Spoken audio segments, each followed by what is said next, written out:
इस YouTube channel में आप सभी का स्वागत है। आज का हमारा टॉपिक है विज्ञान कक्षा 9 अध्याय 12 और अध्याय का नाम है खाद्य संसाधनों में सुधार। इसमें है अभ्यास के प्रश्नों के उत्तर। पहला प्रश्न है फसल उत्पादन की एक विधि का वर्णन करो जिससे अधिक पैदावार प्राप्त हो सके। इसमें उत्तर है विधि का नाम है अंतरा फसलीकरण विधि। इस विधि के द्वारा अधिक पैदावार प्राप्त की जा सकती है।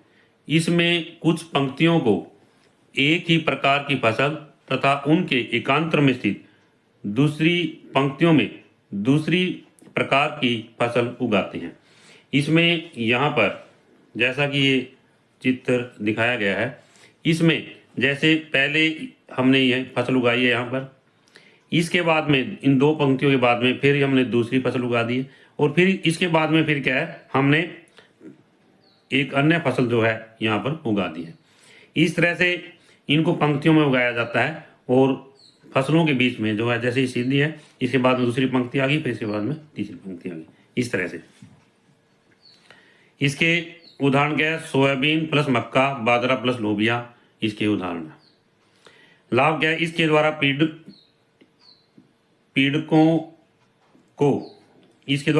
को एवं रोगों को एक ही प्रकार की फसल के सभी पौधों में फैलने से रोका जा सकता है। इसमें पीड़कों शब्द कर सकते हैं। इसके द्वारा पीड़कों को एवं रोगों को एक ही प्रकार की फसल के सभी पौधों में फैलने से रोका जा सकता है। दूसरा है दोनों फसलों से अच्छा उत्पादन प्राप्त किया जा सकता है। प्रश्न 2, खेतों में खाद तथा उर्वरक का उपयोग क्यों करते हैं।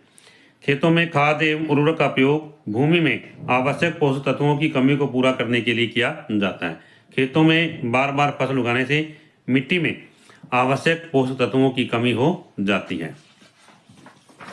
इससे भूमि की उपजाऊ शक्ति घट जाती है। इससे खेत में पैदावार कम होती है। खेतों में खाद तथा उर्वरक का उपयोग करने से फसल का उत्पादन तथा गुणवत्ता दोनों बढ़ते हैं। इससे अगला अंतरा फसलीकरण तथा फसल चक्र में क्या लाभ है। अंतरा फसलीकरण, इसके लाभ क्या है, इसके द्वारा पीड़क व रोगों को एक ही प्रकार के फसल के सभी पौधों में फैलने से रोका जा सकता है। दूसरा है इसके द्वारा फसल के उत्पादन में वृद्धि होती है। फसल चक्र लाभ, इससे भूमि में पोषक तत्वों की मात्रा बनी रहती है। एक वर्ष में 2 या 3 फसलों से अच्छा उत्पादन किया जा सकता है। भूमि में खरपतवार तथा कीटों की वृद्धि कम होती है। इससे अगला प्रश्न है अनुवांशिक फेरबदल क्या है, कृषि प्रणालियों में ये कैसे उपयोगी हैं। अनुवांशिक फेरबदल, इस विधि में फसल की अच्छी किस्मों को प्राप्त करने के लिए संकरण कराया जाता है। इस विधि द्वारा एक फसल के अच्छे गुणों वाले जीनों का दूसरी फसल की जीनों के साथ में विलय किया जाता है। इसके द्वारा अच्छी गुणों वाली फसल की नई किस्म का विकास किया जाता है। कृषि प्रणालियों में अनुवांशिक फेरबदल की उपयोगिता, सबसे पहले है फसल के उत्पादन में वृद्धि होती है। फसलों की रोग प्रतिरोधक क्षमता में वृद्धि होती है। फसलें कम समय में पककर तैयार हो जाती हैं और अच्छी गुणवत्ता वाली उपज प्राप्त होती है। प्रश्न संख्या 5 है भंडार गृहों में अनाज की हानि कैसे होती है। भंडार गृहों या गोदामों में अनाज की हानि जैविक तथा अजैविक कारकों के द्वारा होती है।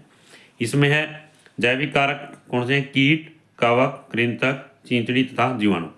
और अजैविक कारक हैं भंडार के स्थान पर उपयुक्त नमी तथा ताप का अभाव।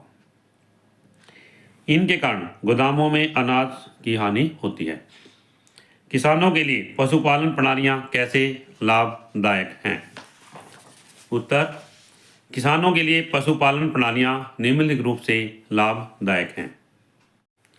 कृषि कार्य के लिए जैसे हल चलाना, सिंचाई तथा बोझा ढोना आदि।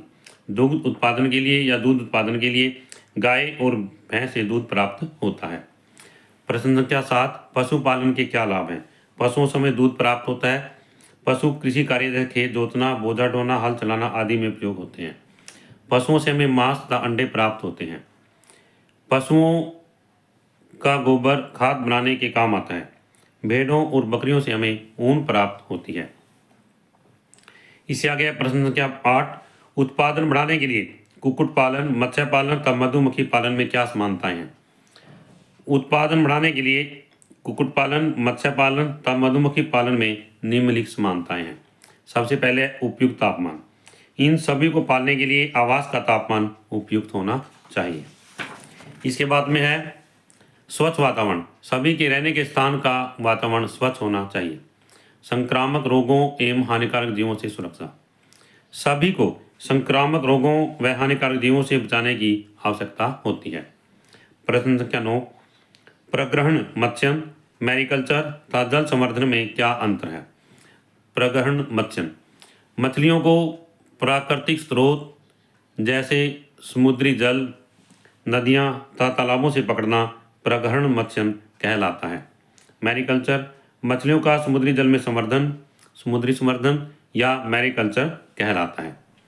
जल संवर्धन, मछलियों का मीठे जल जैसे तालाबों, झीलों आदि में पालना जल संवर्धन कहलाता है। इस तरह से ये हमारा प्रश्न संख्या 9 है, इसका उत्तर पूरा हुआ। आशा करता हूँ कि यह वीडियो आपको इन प्रश्नों के उत्तरों को समझने में सहायक होगी।